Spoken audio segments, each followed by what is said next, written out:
Nityam Bhagavata Sevaya Bhagavatitam Shloke Bhaktir Bhavati Naishtaki. So today we're continuing Canto 4, the creation of the fourth order, chapter 6, Brahma satisfies Lord Shiva. Text 1 and 2. All the priests and other members of the sacrificial assembly and all the demigods, having been defeated by the soldiers of Lord Shiva and injured by weapons like tridents and swords, approached Lord Brahma with great fear. Offering obeisances, they began to speak in detail of all the events which had taken place. 3. Both Lord Brahma and Vishnu had already known that such events would occur in the sacrificial arena of Daksha, and knowing beforehand, they did not go to the sacrifice. 4.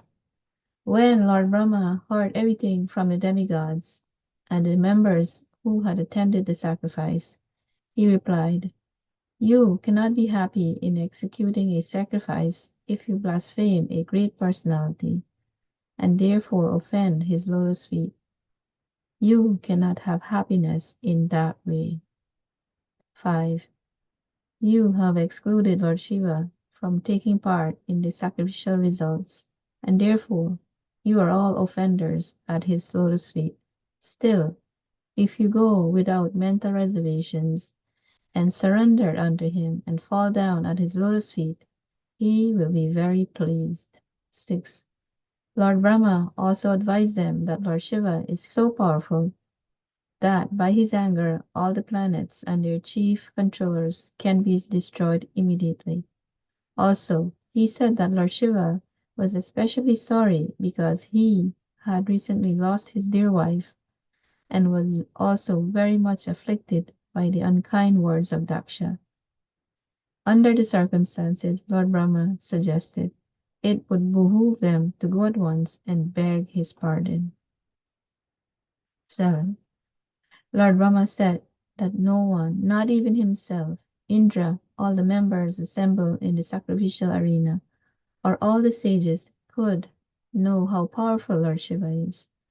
Under the circumstances, who would dare to commit an offense at his lotus feet?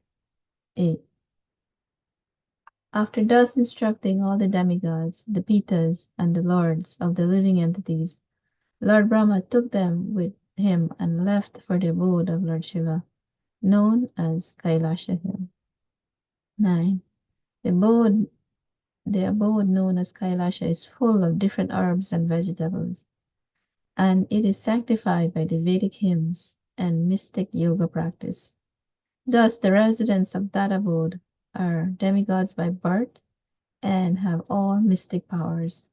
Beside them, they are all human beings, who are known as Kinnaras and Gandharvas, and are accompanied by their beautiful wives, who are known as Asparas or angels.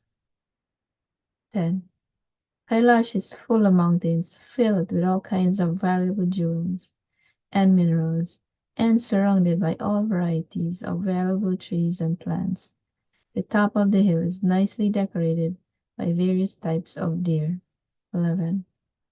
There are many waterfalls, and in the mountains there are many beautiful caves in which the very beautiful wives of the mystics are found. So I'll stop here, Prabhu. Yeah, yes, Mother. Thank you so much, Mother. Hare Krishna. Yeah, you can continue, Prabhu, whenever you're ready, Chaitanya Prabhu.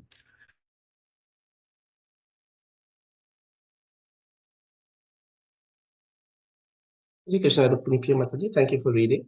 Hare Krishna, dear devotees. Wishing you everyone a happy Vijay Ekadashi.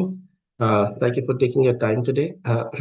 So for my own purification and for the pleasure of all assembled Vaishnavas, we'll be reading something from Srimad Bhagavatam, Canto 4, Chapter 6, titled Brahma Satisfies Lord Shiva. I'll start with prayers. Om Akyantimirandasya Jnananjanashalakaya Chakshurunmilitam Yena Tasmai Shri Guruve Namaha. Nama Om Vishnu Padaya Krishna Prishtaya Bhutale Srimate Bhakti Vedanta Swami Iti Namine Namaste Saraswate Deve Gauravani Pracharne Nirvishesh Shunyavadi Paschatya Deshatarne Jai Shri Krishna Chaitanya Prabhu Nityananda Shri Advaita Gadadhar Srivasadi Gaur Bhaktivinoda Hare Krishna, Krishna Krishna, Hare Hare, Hare Rama, Rama Rama, Hare Hare. Mukham karoti vachalam panghum langhayate girim yatkripatam ham vande Shri Gurudev Taranam. Hare Krishna, dear devotees. So just to give you a brief background, we are reading again from Canto 4, chapter 6. Thus far, we have read in the discussion of Vidur and Maitri Muni, the sacrifice that was happening, being arranged by Daksh Prajapati, and how he offended Lord Shiva, and in that process, when Mother Sati showed up, she made sure she responded to that offense, and she gave up her body, and as a result of it, how Lord Shiva becomes angry and he responds to it.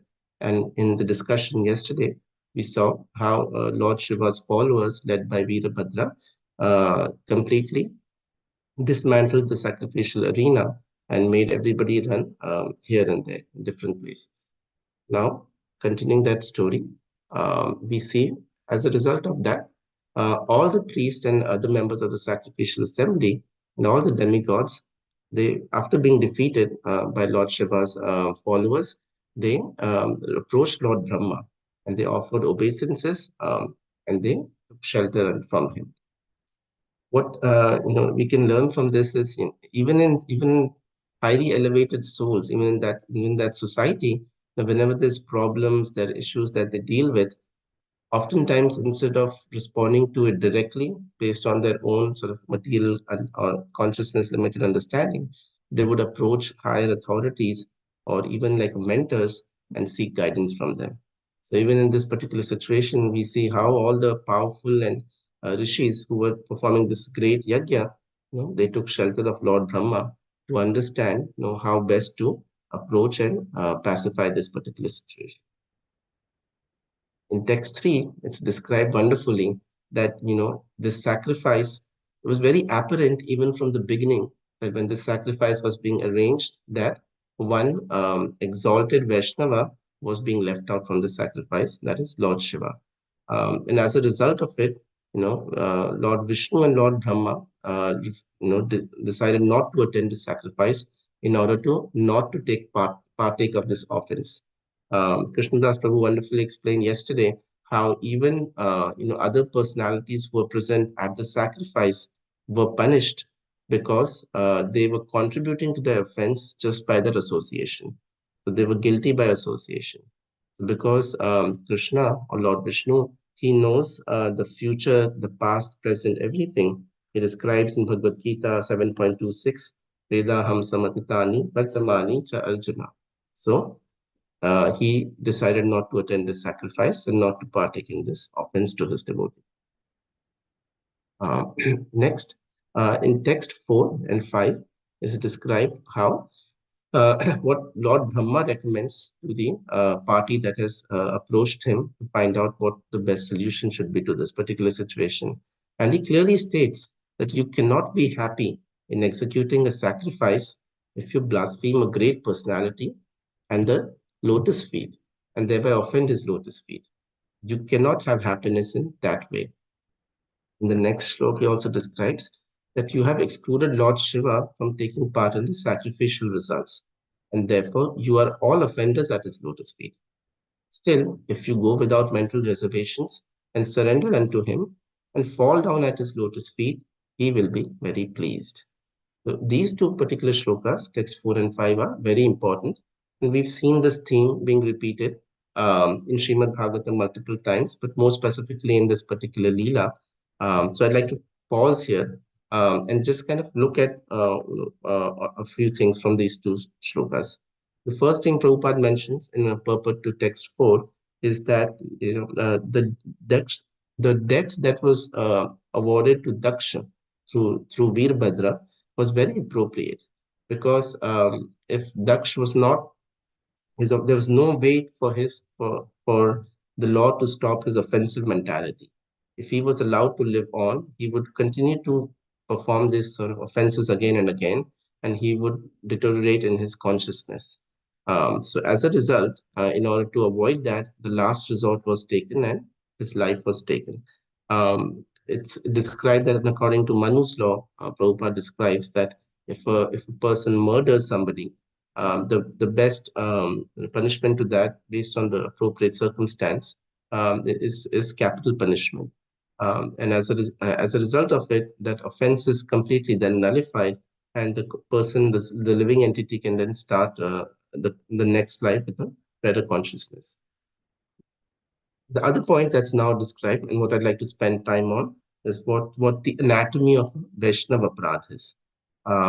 So, we look at the cause, we look at the effect, and then we look at the remedy for a Vaishnava Aparadha. So in terms of cause, there are two things that there are multiple reasons that we can look at to understand why an offense happens to a Vaishnava, why Vaishnava Aparadha happens.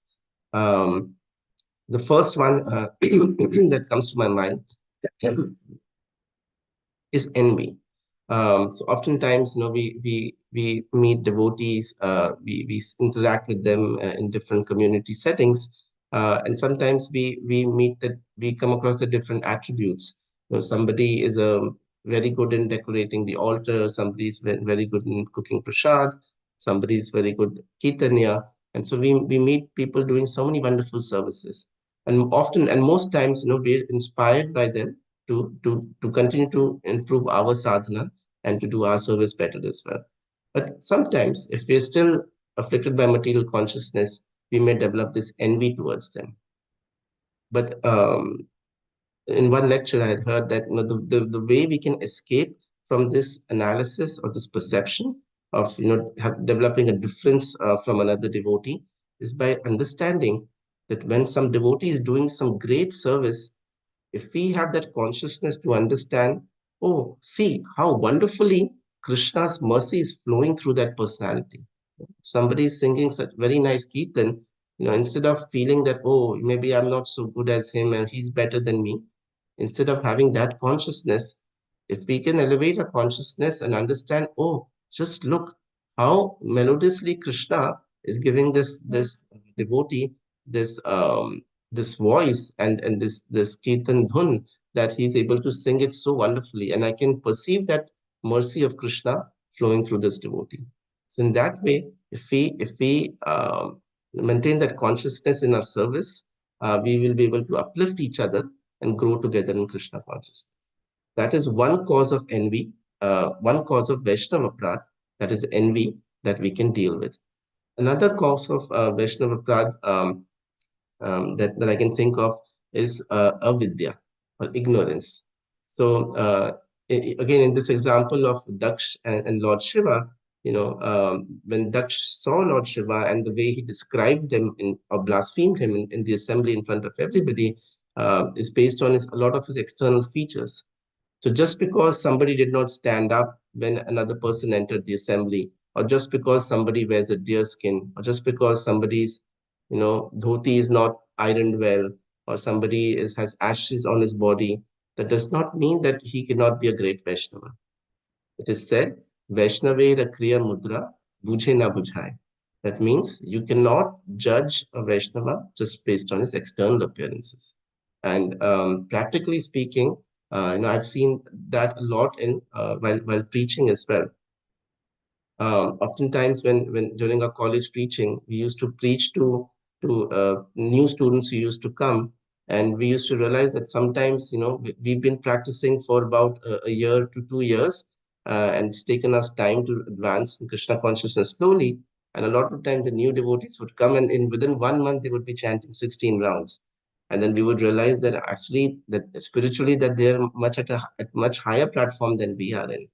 And in another lecture, a devotee had mentioned that we should always be careful when we meet different people, different personalities, because to be honest, we really don't know who they are. They can be very, very great Vaishnavas, elevated souls, who may have a little tiny bit of bhakti left to complete, or to the understanding left to clear from the previous janmas, and they have taken birth here at 98%, just to finish the 2%. And although we may be, advanced in age, and the time we have spent in Krishna consciousness in this lifetime, we may still be at 50% and may have a long way to go to achieve our own success in bhakti. So because of these two reasons, envy and ignorance, we tend to commit Vaishnava Aparadha. That is the cause. There may be other reasons as well, but these are the two that I'm presenting. Now, what is the effect of Vaishnava Aparadha? In Chaitanya Charitamrita, Madhya Leela, 19.1.156, there's this shloka that's presented. Yadi Vaishnava Aparadha Uthe Hati Mata Upadeva Chinde Tara Sukhiyaya Pata. It's called the mad elephant aparadha, one of the first offenses to the holy name. As a mad elephant may trample all the plants in a garden, so by committing one offense at the lotus feet of a Vaishnava, one may spoil all the devotional service he has accumulated in his lifetime. So we know that how difficult it is to achieve bhakti. There are innumerable living entities. When we step outside from our home into the material world, we can see that so many different living entities are there. People, souls in human bodies, in plants, in insects, and other things. And how rare and it is to get a human birth, and how much more rare it is to have the opportunity to meet a devotee who has introduced us to this wonderful science of Krishna consciousness. And it is said that Brahmate Bhagya Kono Bhagyavan Jeev Guru Krishna Kripa Pai Bhakti Lata Beach. So very, very fortunate, rare souls will get this seed of devotional service. When we get this wonderful seed of devotional service, then we till our heart by chanting the holy names of the Lord and make our heart a nice, soft garden where we can put the seed and allow it to grow. And the next step is to make sure that the seed is well protected. Because when the seed buds and a small plant comes out, it's very delicate. So when we come into bhakti and start our process, we are at a very early neophyte stage, and we have a tendency to commit aparadhas, but we have to be very, very careful. Anybody who does a lot of gardening will know that how careful you have to be. I remember whenever I visit Prasanti Mataji's house, I see she has such wonderful gardening, and she has to put so much protection to make sure the deers don't come, the birds don't come, and nobody comes in destroys the small plants that are trying to grow. So similarly, when we start our bhakti process, we have to be very careful. But if we commit this Vaishnava Aparadha, what's the effect of a Vaishnava Aparadha? It's like we're inviting a mad elephant into our garden, which has these small, very weak creepers that are still trying to grow and blossom. And that mad elephant comes and destroys everything that we may have. And hence, we have to be very careful of Vaishnava Aparadha. The other effects of Vaishnava Aparadha is that it's so important that it is mentioned again and again and again in the Shastras. When we see the war of Mahabharata, the entire war of Mahabharata, one of the reasons of also having the war of annihilating all those people, demoniac people, by Lord Krishna's plan, was because they had offended the Pandavas. They had committed great offenses against them. In Srimad Bhagavatam, time and again, canto after canto, there's wonderful examples given of how there was events of Vaishnava Aparadha and what the consequences of that were. One prime example we read is about Durvasha Muni and Ambarish Maharaj, and how Durvasha Muni had to go around chasing the entire universe, being chased by the Sudarshan Chakra without getting any relief from any higher authority other than Ambarish Maharaj himself. In Chaitanya Charitamrita, there's mention of Gopal Chapel. There's Chaitanya Bhagavat, there's mention of Devanand Pandit. There are two other examples that I like to share. One that I actually did not know of, and I learned while preparing for this talk, is about, we should never think that if we an elevated devotee, we will not be subjected to this analysis or aparadha, because in Chaitanya Charitamrita Adi Leela, chapter 17, text 10, to the purport of that, Srila Prabhupada describes how Lord Chaitanya had once said that even Mother Sachi, he had mentioned she would not be qualified to achieve Krishna consciousness because she had offended a great devotee, Advaitacharya. So the background to that, Prabhupada describes in the purport was when Mother Sachi's elder son, Vishwarup, he used to go to Advaitacharya to learn Bhagavad philosophy, and he used to, in this way, continue to advance in Krishna consciousness. She, like a lot of parents, were very concerned that my son would leave me, and this is because of Advaitacharya, the devotee. And in this mind, even though she didn't say anything, but in her mind, she made this mana aparadh, this offense in her mind. And Advaita Acharya knew this, Mother Sachi knew this, and obviously Supreme Personality of Godhead, Lord Chaitanya knew that. So at one point he says this, that it is difficult for Mother Sachi to achieve full Krishna consciousness, but the way she could do it is if she takes the dust of the lotus feet of Advaita Acharya. So then the question became, Mother Sachi asked, how can I do that? Look, he's so much more stronger than I am. He will never let me take his dust. How will that be possible? So Chaitanya Mahaprabhu says, don't worry, I will help you. When he comes to me, he was going to ask me to show my universal form. And when I show it, then he's going to offer me Danvat Pranam. So when he does Danvat Pranam, his feet will be up from the ground. So quickly you come from the back and take the dust of his lotus feet. And that's the Leela that happened. And when Advait Acharya realized what's happening, he felt so embarrassed, and he asked for forgiveness, but that's how the offense was neutralized.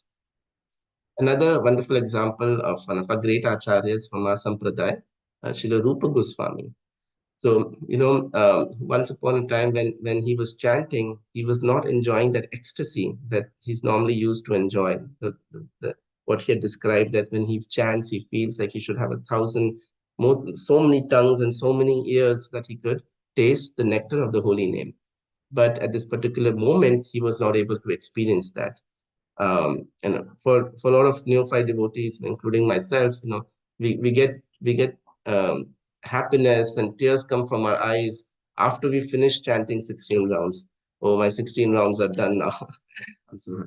But we realize from great Vaishnavas that the ecstasy and the happening comes when we are at an elevated platform, when we are actually chanting and nourishing each and every syllable of the holy name of Krishna.